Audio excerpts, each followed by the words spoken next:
Olá, meus amigos aqui do canal Espiritismo Objetivo, como vão vocês? Gostaria primeiramente de agradecer pelo sucesso do nosso primeiro vídeo. O pessoal se enganjou, curtiu, compartilhou. Nós agradecemos bastante. E nesse segundo vídeo nós vamos falar sobre justiça divina e reencarnação. Eu espero que todos também apreciem o vídeo, curtam, comentem, compartilhem. Siga também o nosso canal no Instagram, que está aparecendo aqui do lado, aqui em cima. E vamos pro vídeo.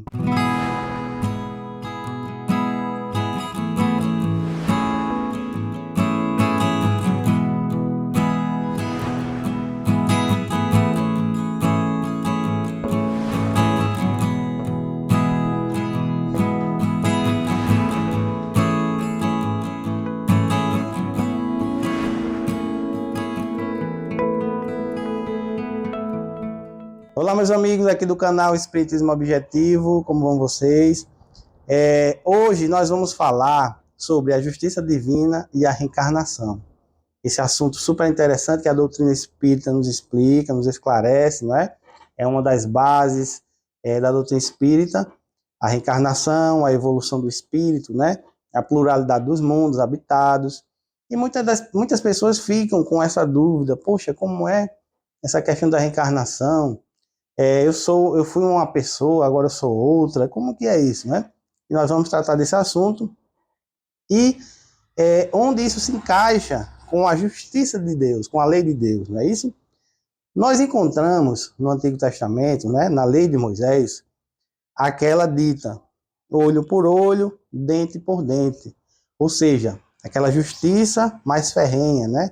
Mais toma lá da cá, a lei de Talião. Então, meus amigos, já dá para a gente perceber o seguinte: a lei antiga é justiça, mas o evangelho é amor.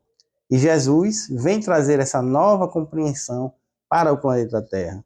E com isso, abranger as nossas mentes para o perdão, para a caridade, para o amor e a compreensão da divindade. Meus irmãos, quem nunca se perguntou de onde que vêm todas as misérias humanas, não é?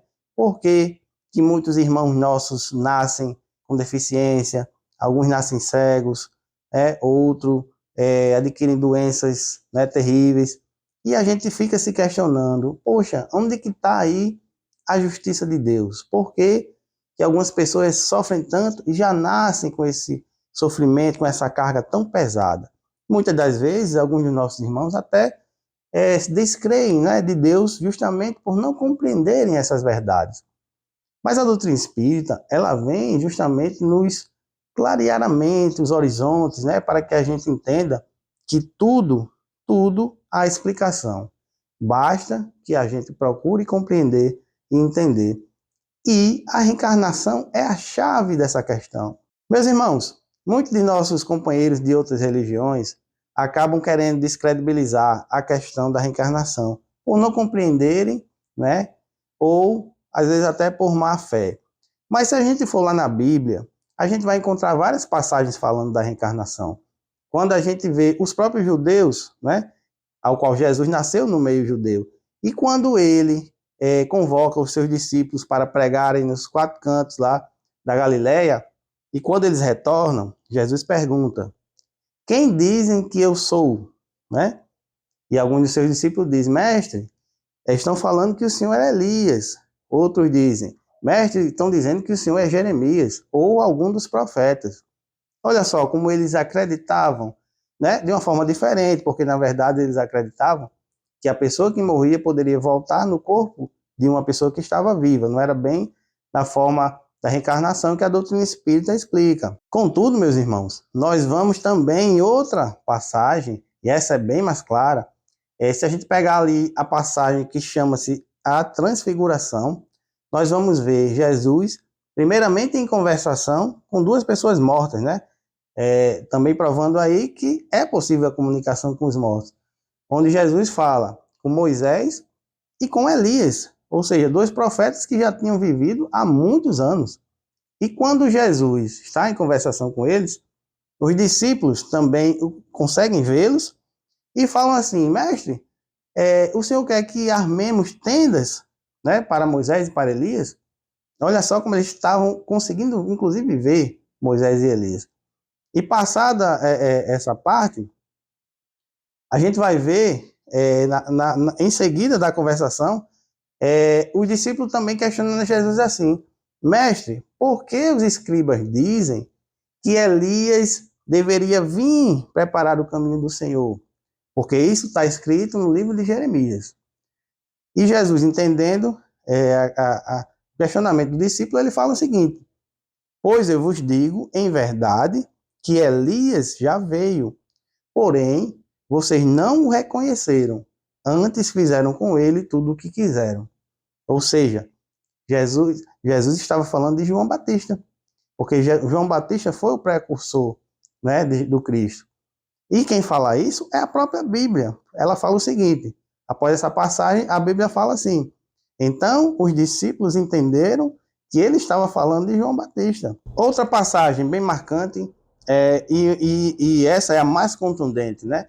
Que é aquela passagem onde Nicodemos, que era um dos fariseus, vai ter com Jesus, né? Uma conversa, e nessa conversa ele mesmo fala que Jesus é o Filho de Deus, porque ninguém faria aquelas coisas que ele fazia se não viesse da parte de Deus. E Nicodemos, sendo ali um doutor da lei, uma pessoa esclarecida, ele fala com Jesus, e Jesus compreende ali a grandeza dos seus pensamentos, inclusive as suas dúvidas, e ele fala que ele é uma pessoa que estuda muito, procura entender as coisas. E Jesus fala o seguinte: Nicodemos, antes de procurar só entender, é preciso sentir a lei de Deus, né? Sentir o amor, né? Em outras palavras, sentir o amor, curtir a vibe, né? A vibe do amor. E nisso ele fala: pois eu vos digo em verdade que ninguém pode adentrar no reino de Deus se não nascer de novo. Meus irmãos, nós vamos encontrar na Bíblia a conversação entre Nicodemos e Jesus. E nós encontramos também aqui no livro Boa Nova, que é um livro de Humberto de Campos e Chico Xavier. Após a conversa com Nicodemos, Tiago faz uns questionamentos a Jesus. E olha como é interessante. Senhor, compreendo agora o mecanismo do resgate, murmurou Tiago, externando a alegria do seu entendimento. Mas observo que, desse modo, o mundo precisará sempre do clima, do escândalo e do sofrimento, desde que o devedor, para saldar o seu débito, não poderá fazê-lo sem que outro lhe tome o lugar como a mesma dívida. O mestre aprendeu a amplitude da objeção e esclareceu aos discípulos perguntando: dentro da lei de Moisés, como se verifica o processo da redenção? Tiago meditou um instante e respondeu: também na lei está escrito que o homem pagará olho por olho, dente por dente. Também tu, Tiago, estás procedendo como Nicodemos, replicou Jesus com um generoso sorriso. Como todos os homens, aliás, têm raciocinado, mas não tens sentido. Ainda não ponderaraste, talvez, que o primeiro mandamento da lei é uma determinação de amor. Acima do não adulterarás, do não cobiçarás, está o amar a Deus sobre todas as coisas, de todo o coração e de todo o entendimento. Como poderá alguém amar o Pai aborrecendo-lhe a obra? Contudo, não estranho a exidade de visão espiritual com que examinaste o texto do profeta. Todas as criaturas hão feito o mesmo, investigando as revelações do céu com o egoísmo que lhe é próprio. Organizaram a justiça como o edifício mais alto do idealismo humano. Vamos prestar bem atenção nessa palavra, idealismo humano. E, entretanto, coloco o amor acima da justiça do mundo e tenho ensinado que só ele cobre a multidão dos pecados. Se nos prendermos a lei de Italião, que é a lei de Moisés, somos obrigados a reconhecer que onde existe um assassino, haverá mais tarde um homem que necessita ser assassinado. Com a lei do amor, porém, compreendemos que o verdugo e a vítima são dois irmãos, filhos de um mesmo pai. Basta que ambos sintam isso para que a fraternidade divina afaste os fantasmas do escândalo e do sofrimento. Meus irmãos, baseando-se na nossa leitura, vamos entender o seguinte: a justiça de Deus, ela é leve, o seu fardo é suave. E foi isso que Jesus nos falou. Então a gente vê alguns irmãos tentando, talvez aí, demonstrar algo que é seu e pessoal, como fala a própria leitura, né? Que é algo do ser humano. A gente quer colocar a justiça de Deus como sendo uma justiça humana, com todos os nossos defeitos, com todas as nossas falhas, com todo o nosso julgamento. Aí a gente fala, aquele crime não tem perdão. O suicida não tem perdão. Como assim, meus irmãos? Como assim? Imagina só, algo que fosse imperdoável. Imagina só, como algumas pessoas pensam, né?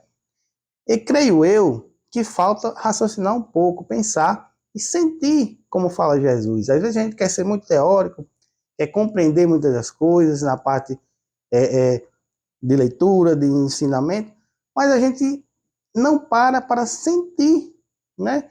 Para identificar o sentimento.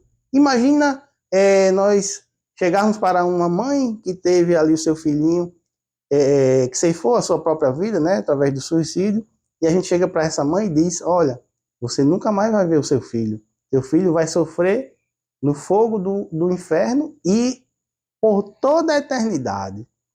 Olha só que maldade, não é? Então, meus irmãos, Deus é amor, acima de tudo o amor, e o amor do nosso Pai, ele cobre a multidão dos pecados.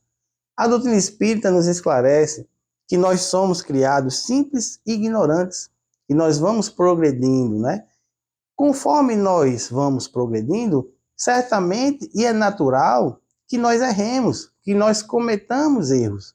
É natural. É como se fôssemos crianças que estão ali levantando, caindo, engateando, e é normal que a gente erre. E, logicamente, que todas as vezes que nós erramos, nós também vamos pagar, né, por esse erro. Principalmente quando nós machucamos algumas pessoas. E é daí que vem essa questão da justiça divina. Eu realmente posso ter cometido algo contra meu irmão e numa encarnação mais para frente eu posso vir para resgatar esse débito, né? Mas conforme a nossa leitura, não é obrigado que para eu pagar aquele crime ou aquele pecado, né, que na verdade não é um pagamento, é um aprendizado. Eu não preciso todas as vezes passar pela mesma situação. Qual o objetivo das reencarnações, né, sucessivas? É que nós evoluamos, é que nós possamos aprender. Então, se eu já aprendi por outro método, não é obrigado que eu tenha que passar por aquela situação. Então, meus irmãos, se nós pararmos para pensar em alguns desses quesitos que nós imaginamos como justiça ou que é injusto da parte de Deus para conosco, ou a gente não consegue entender, nós temos que pensar que tudo é justo. Tudo que nós passamos na Terra realmente tem um sentido, né? E, na verdade, o sentido é o nosso aprendizado. E quando nós nos deparamos com situações difíceis, é interessante que a gente pense e analise. Poxa, eu posso estar passando essa situação porque eu mereci, eu preciso aprender. E isso vai nos dar uma leveza, não é? Isso também vai nos dar uma leveza quando formos analisar a situação das outras pessoas, que às vezes a gente tem esse impulso forte de querer julgar, né, de querer julgar os nossos irmãos. E a gente sabe que com esse peso que a gente julga, a gente também será julgado. Então, essas questões, por que alguns irmãos nascem com deficiência? Outra coisa que as pessoas falam, se eu só vou para o céu, né, através de Jesus, a gente para pensar o seguinte, mas os nossos irmãos que nascem na Palestina, na China, na Índia, esses irmãos, aí hão de dizer, mas a palavra de Jesus está por todos os lugares. Sim, meus irmãos, mas não é a mesma coisa. Eu nascendo em um país cristão, a chance de me tornar cristão é muito maior. Então a gente vai entender assim, por que que aquele irmão não teve aquela mesma chance, não é? Então, meus irmãos, com essa dádiva divina que é a reencarnação, tudo se encaixa. E muitas pessoas vão lhe perguntar, mas por que que eu não lembro, né? Quem eu fui em outra encarnação, onde eu nasci, onde eu vivi. Mas é porque é aí é que está a dádiva divina, né? Imagina se eu estou junto com um amigo meu, sabendo que em alguma encarnação eu o assassinei, ou ele me feriu, né? Como é que a gente vai ter essa interação? Mas nós temos o nosso sentimento e as nossas sensações que ficam no nosso subconsciente espiritual. Então, meus irmãos, vamos trabalhar para cada vez mais compreender essa lógica que a doutrina espírita vem nos trazer. Certamente nós vamos ser muito mais felizes com essa compreensão. A nossa fé vai aumentar muito e nós vamos viver com essa integração com Jesus Cristo e muito mais felizes. Meus amigos, chegamos ao final de mais esse vídeo. Nós agradecemos a todos pela atenção. Pedimos que continue compartilhando, dando like, comentando aí no nosso vídeo. Não se esqueçam que também temos o Instagram, o Espiritismo Objetivo. Vão lá, sigam. E muito obrigado e até o próximo vídeo.